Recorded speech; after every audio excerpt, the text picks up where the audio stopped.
Un après-midi normal pour deux filles tout à fait normales. Waouh, c'est bizarre. Olivia est super belle sur cette photo. Je me demande si je peux en faire une aussi belle. Attention à la position des cheveux. Ça t'arrive aussi de faire des choses tout à fait normales comme ça et de te rendre compte que le résultat n'est pas du tout celui espéré? Oh mon Dieu!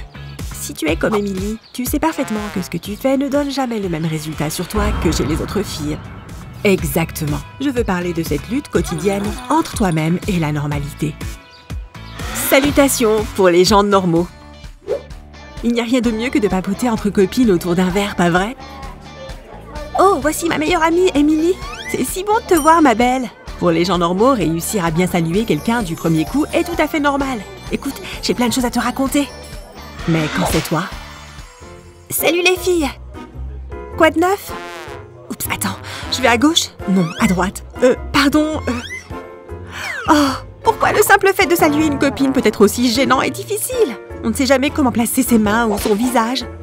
Pourquoi est-ce que je n'y arrive jamais? Parler au téléphone. Pour les gens normaux, discuter au téléphone avec sa meilleure copine, c'est toujours un bon moment. C'est une bonne opportunité pour s'asseoir, se détendre et prendre des nouvelles. Mais pour toi, ça t'est déjà arrivé de recevoir un coup de fil alors que tu étais occupée à faire quelque chose? Oh, salut Émilie! Ça va ma chérie? Là où les gens normaux s'assieraient tout simplement pour prendre le temps de discuter, d'autres sont un peu plus, comment dire, agités. Sans même t'en rendre compte, tu te balades dans toute la maison et tu parles sans penser au reste. Olivia, tu as remarqué que tu as toujours ta bouteille de lait dans la main. C'est comme si tu avais complètement oublié où tu te trouvais ou ce que tu étais en train de faire. Oh, tu dois partir? Ok, on se voit demain alors. Hein? Qu'est-ce qu'elle fait là, cette bouteille? Ok, je crois que je deviens folle. Faire ses devoirs, pour les gens normaux, regarde comme Olivia travaille bien. Heureusement pour elle, la concentration est sa plus grande qualité. Elle termine toujours ses devoirs en avance. Et tu as vu comme elle est polyvalente? Je parie qu'elle a une belle écriture et qu'elle souligne les mots importants en couleur. Elle va encore avoir une bonne note comme d'habitude. Mais toi, certaines personnes ont cette capacité à rester concentrées sur ce qu'ils font dès qu'ils sont assis devant leur bureau. Mais ce n'est pas le cas de tout le monde. À peine tes fesses posées sur la chaise, chaque minute qui passe te semble être une éternité. Tu ne peux pas empêcher ton esprit de divaguer. Qu'est-ce que je pourrais bien manger ce soir? Je cuisine ou je commande une pizza? Yeah. Cette position m'aide vraiment à avoir les idées claires.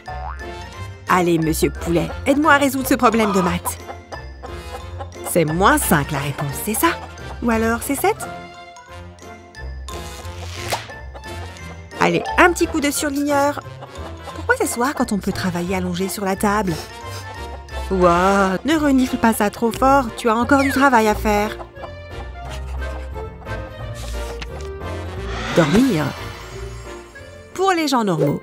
Oh, il est 10 heures, c'est l'heure d'aller au lit. Pour la plupart des gens, se coucher à une heure raisonnable est tout à fait normal. Et tu peux être sûr qu'à la seconde où leur tête se pose sur l'oreiller, ils partent au pays des rêves. Émilie s'est brossé les dents, elle a coupé son téléphone, elle est donc parfaitement disposée à s'endormir. Tu vois, en moins de 15 minutes, elle est dans les bras de Morphée. Fais de doux rêves, Émilie. Mais quand c'est toi? Pour les gens normaux, c'est super facile de s'endormir. Mais pour toi, c'est une toute autre affaire. Je suis tellement crevée que je vais m'endormir direct. Hein? Qu'est-ce qui se passe? Oh, j'étais en train de m'endormir. Pourquoi je me réveille là maintenant? C'était des bruits de pas? Y a quelqu'un dans la maison? Oh, maman! Peut-être que si je médite un peu, je vais me détendre et m'endormir. Ok, je devrais plutôt prier pour m'endormir en fait. Allez, cerveau, éteins-toi que je puisse dormir un peu. Le réveil va sonner dans quelques heures. Et si j'essayais de garder les yeux ouverts? Bah non, ça ne marche pas évidemment. Sur les coups de 4 heures du matin, ton lit devient généralement ton pire ennemi. Mais pourquoi ça m'arrive à moi? Je veux juste dormir. C'est bon, Émilie. Ne pleure pas. Levez la main. Pour les gens normaux, Quand on est en classe, ça arrive de devoir lever la main de temps en temps. Mais il faut la jouer cool, ne pas se montrer trop enthousiaste. Après tout, personne ne veut passer pour un lèche-cul, pas vrai? C'est bien, Émilie, pas trop haut. Mais toi, quand tu es en classe, si tu connais la réponse, pourquoi être aussi gênée? Calme-toi, ma belle, on dirait que tu fais la circulation, là. Allez! Tout le monde va croire que tu veux te la jouer, première de la classe. Monsieur, moi! Interrogez-moi, s'il vous plaît. C'est trop gênant. Regardez une série. Pour les gens normaux, après une longue journée, rien de tel que de se caler dans son lit devant une bonne série. Il commence à se faire tard, alors juste un épisode pour ce soir et je regarderai la suite demain. Allez, c'est parti.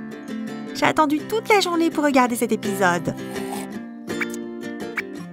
Oh, j'adore vraiment les cheveux de cette fille. Elle est trop belle. Je commence à avoir sommeil. Je crois que je ferais mieux de me coucher. Oh, il est déjà 11 heures. Je devrais vraiment éteindre. C'est très bien d'avoir de la volonté, Olivia. Allez, au dodo. De toute façon, j'ai une grosse journée demain. Bonne nuit, Olivia. Et quand c'est toi? Pour les autres, regarder Netflix au lit peut les aider à s'endormir. Allez, je me fais juste un petit épisode parce que je dois me lever tôt demain. C'est parti. Cette série est vraiment prenante. Je n'arrive même pas à détourner le regard. Ça va? T'as assez à manger, là? Ok, donc finalement tu regardes un autre épisode, c'est ça? Oh oh, tu es sûre que c'est une bonne idée de manger autant de sucre avant de dormir? Waouh, tu as vu l'heure qu'il est? Il faut que je boive un peu de coca si je ne veux pas m'endormir avant la fin de cet épisode. Quoi? Ne va surtout pas par là. Oh là là, c'est trop stressant, il faut que je mange un truc. Ok, ça fait déjà 6 épisodes. Il faudrait vraiment que je dorme maintenant. Non, je peux encore tenir le temps d'un dernier épisode. Pauvre Olivia, elle a été victime d'une crise de boulimie de série. Il va lui falloir une bonne perfusion de caféine demain. Manger de la glace. Quand il fait chaud, il n'y a rien de mieux que de déguster une bonne glace. Et les gens normaux font ça très proprement. Et surtout, très discrètement. Mais toi, tu n'es pas normal, n'est-ce pas? Tu préfères croquer dedans à pleines dents, comme si ta vie en dépendait. Ah, c'est froid! Mais qu'est-ce que c'est bon! Comment ça? Ça coule? C'est à ça que servent les serviettes, non? Punaise, ça me gèle le cerveau, mais je ne peux pas m'en empêcher. Ranger ses vêtements. Pour les gens normaux, la plupart des gens gardent leur maison bien rangée. Quel que soit le moment, chaque chose est à sa place. Et c'est par exemple ici que va le sac à dos d'Émilie. Quand elle ne l'utilise pas, entre bien les bretelles. Chez eux, le simple fait de se changer se fait de manière très ritualisée. Chaque vêtement est manipulé avec grand soin. Laisser un gilet aussi cher traîné par terre serait un sacrilège, pas vrai? On n'est pas des sauvages quand même. Et le cintre sur la barre. Hop! Waouh! Quelle organisation! Même la fermeture éclair est manipulée avec une extrême précaution. C'est fou! Tout en douceur. Et le t-shirt sale est vite remplacé par quelque chose de propre et confortable. Magnifique! Et tu ne penserais pas à laisser traîner tes vêtements sales comme un vulgaire animal. Chaque vêtement est bien plié et rangé dans un tiroir. Waouh! Émilie prend vraiment le pliage très au sérieux. Si tu veux que tes affaires restent belles, il faut en prendre soin après tout, non? Tous les gens normaux le savent. Oh là! N'oublie pas ton jean! Plie-le bien correctement pour qu'il tienne dans le tiroir avec les autres pantalons. Et voilà! Tu vois, chaque chose à sa place. Quant à toi, quand tu rentres chez toi après une grosse journée, le rangement est bien le dernier de tes soucis. Ah, ma tête est coincée. Il faut que j'arrache ce truc. J'ai presque plus d'oxygène. Allez, dégage! Pouah, j'ai eu peur l'espace d'une seconde. Les gens comme toi aiment généralement enlever leurs pantalons au plus vite, juste histoire de respirer un peu. Pareil pour les chaussures qui s'envolent généralement dans 2 directions différentes. Honnêtement, pourquoi s'embêter à retirer complètement son pantalon quand on peut juste le laisser baisser? Pour toi, le fait de se déshabiller a pour unique but de terminer allongé sur le canapé. Monte le son! Comme ça. Ah, pour le coup, tu n'as pas l'air si mal comme ça. Alors, tu t'es reconnue dans ces drôles de situations? Regarde ce bêtisier si tu veux rire encore un peu, c'est cadeau. Pense à partager cette vidéo avec tes amis si elle t'a plu. Et bien sûr, n'oublie pas de t'abonner à la page YouTube 1, 2, 3 Go French pour être averti de nos nouvelles vidéos. À bientôt!